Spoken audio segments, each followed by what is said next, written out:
Good morning. Hope you slept well. Um, this is starting a new week, and this is going to be week 5, and we are going into day 29, and we're going to go ahead and just jump right in. We are going to start in Exodus chapter 7, verses 25 through 29. Verse 35. 7 days passed after the Lord struck the Nile. Then the Lord said to Moses, "Go to Pharaoh and say to him, 'This is what the Lord says. Let my people go so that they may worship me. If you refuse to let them go, I will plague your whole country with frogs. The Nile will teem with frogs. They will come up into your palace and your bedroom and onto your bed, into the houses of your officials and on your people, and into your ovens and kneading troughs. The frogs will go up on you and your people and all your officials.' Then the Lord said to Moses, 'Tell Aaron, stretch out your hand with your staff over the streams and canals and ponds, and make frogs come up on the land of Egypt.' So Aaron stretched out his hand over the waters of Egypt, and the frogs came up and covered the land.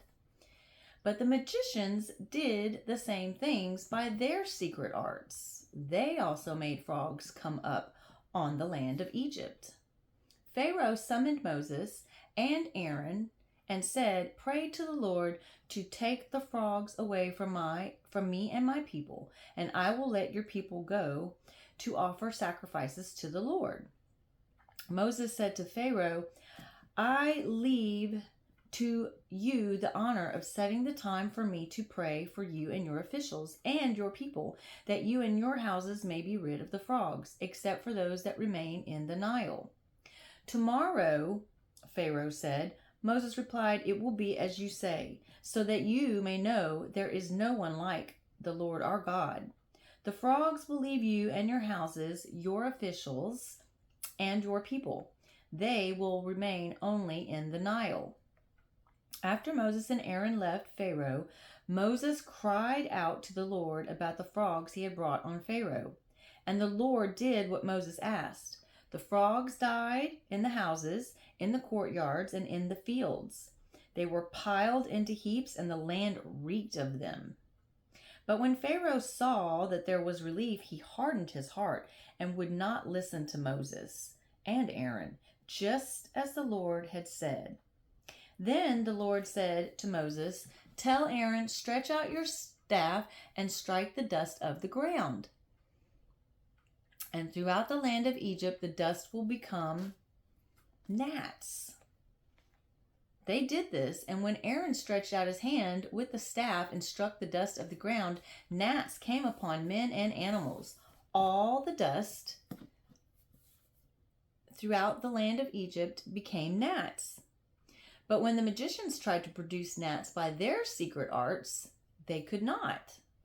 And the gnats were on men and animals. The magician said to Pharaoh, 'This is the finger of God.' But Pharaoh's heart was hard, and he would not listen, just as the Lord had said. Then the Lord said to Moses, 'Get up early in the morning and confront Pharaoh as he goes to the water, and say to him, "This is what the Lord says. Let my people go so that they may worship me. If you do not let my people go, I will send swarms of flies on you and your officials, on your people, and into your houses. The houses of the Egyptians will be full of flies, and even the ground where they are. But on that day I will deal differently with the land of Goshen where my people live. No swarms of flies will be there, so that you will know that I, the Lord, am in this land. I will make a distinction between my people and your people. This miraculous sign will occur tomorrow.' And the Lord did this. Dense swarms of flies poured into Pharaoh's palace and into the houses of his officials, and throughout Egypt the land was ruined by flies. Then Pharaoh summoned Moses and Aaron and said, "Go sacrifice to your God here in the land." But Moses said, "That would not be right. The sacrifices we offer the Lord our God would be detestable to the Egyptians. And if we offer sacrifices that are detestable in their eyes, will they not stone us? We must take a 3-day journey into the desert to offer sacrifices to the Lord our God, as he commands us." Pharaoh said, "I will let you go to offer sacrifices to the Lord your God in the desert, but you must not go very far. Now pray for me." Moses answered, "As soon as I leave you, I will pray to the Lord, and tomorrow the flies will leave Pharaoh and his officials and his people. Only be sure that Pharaoh does not act deceitfully again by not letting the people go to offer sacrifices to the Lord." Then Moses left Pharaoh and prayed to the Lord, and the Lord did what Moses asked. The flies left Pharaoh and his officials and his people. Not a fly remained. But this time also Pharaoh hardened his heart and would not let the people go.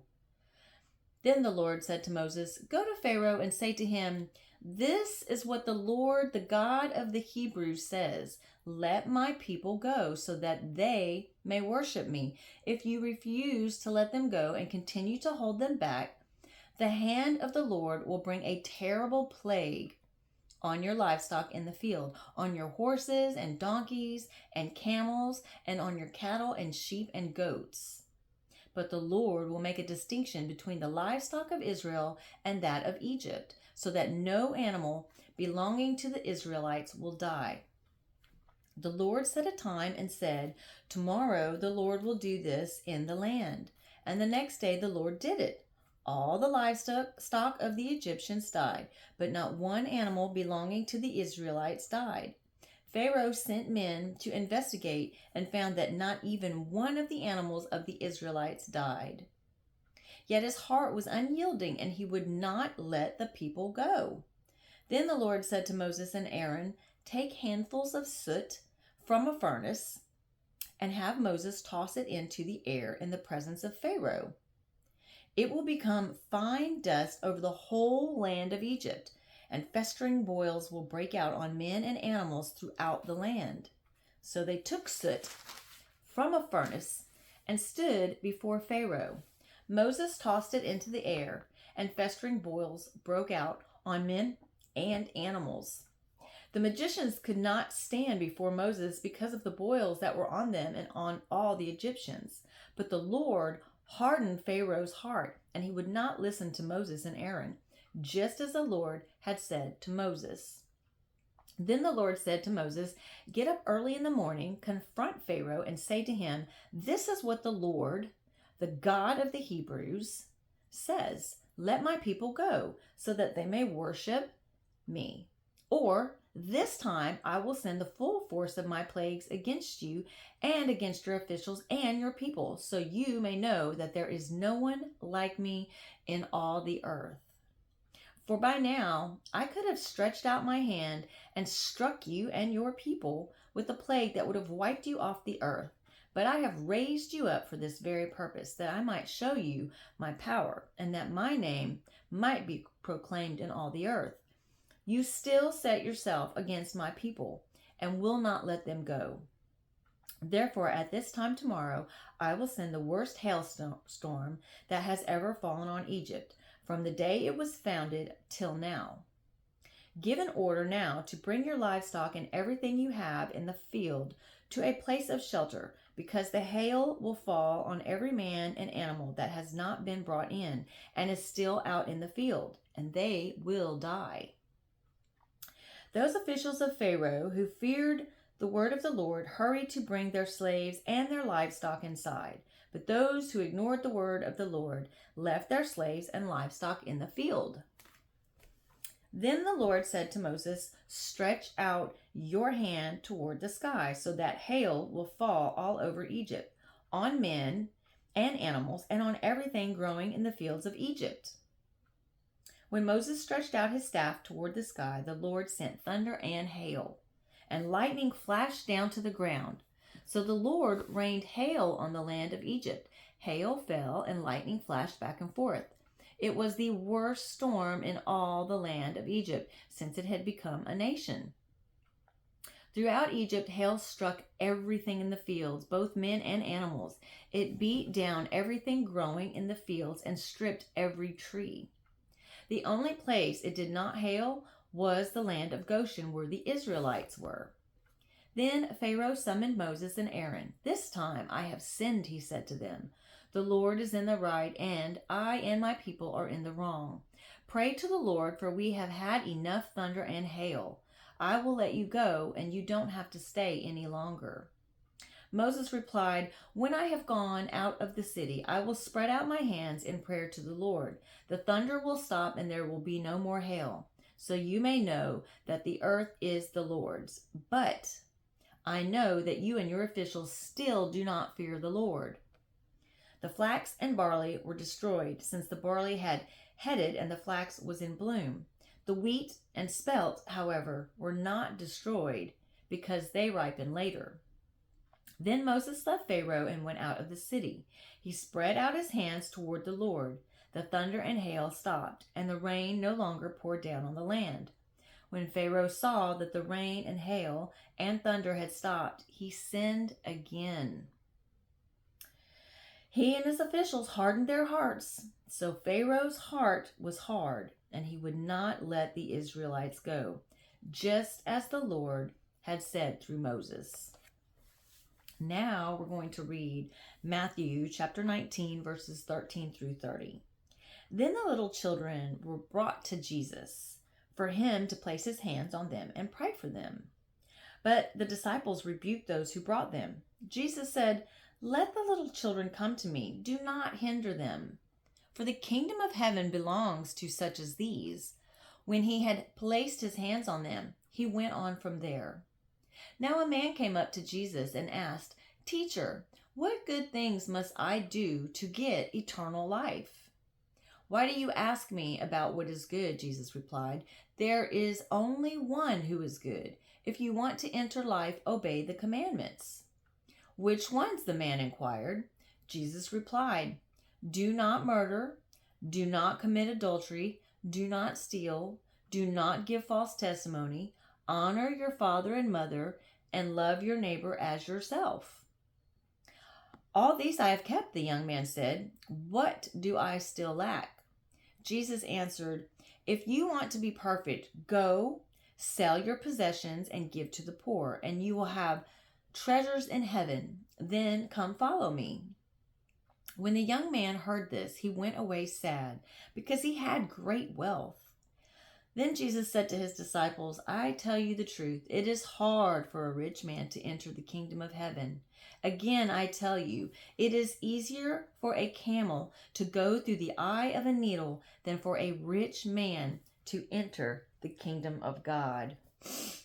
When the disciples heard this, they were greatly astonished and asked, "Who then can be saved?" Jesus looked at them and said, "With man this is impossible, but with God all things are possible." Peter answered him, "We have left everything to follow you. What then will there be for us?" Jesus said to them, "I tell you the truth.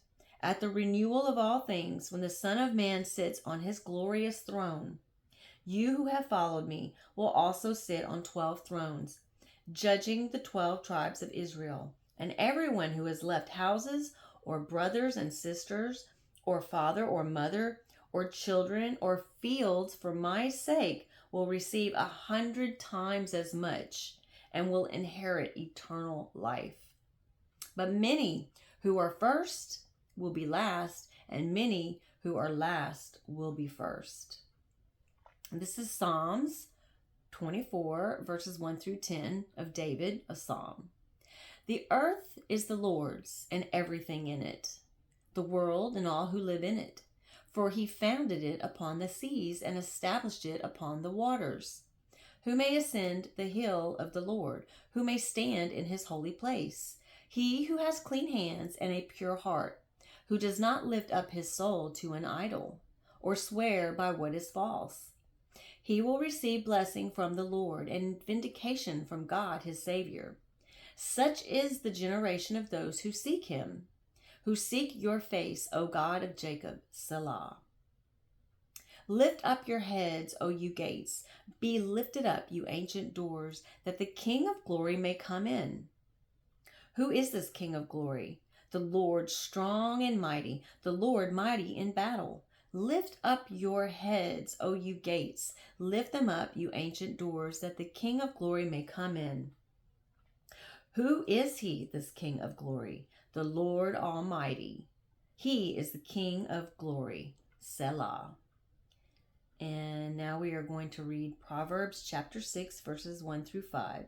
My son, if you have put up security for your neighbor, if you have struck hands and pledged for another, if you have been trapped by what you said, ensnared by the words of your mouth, then do this, my son, to free yourself, since you have fallen into your neighbor's hands.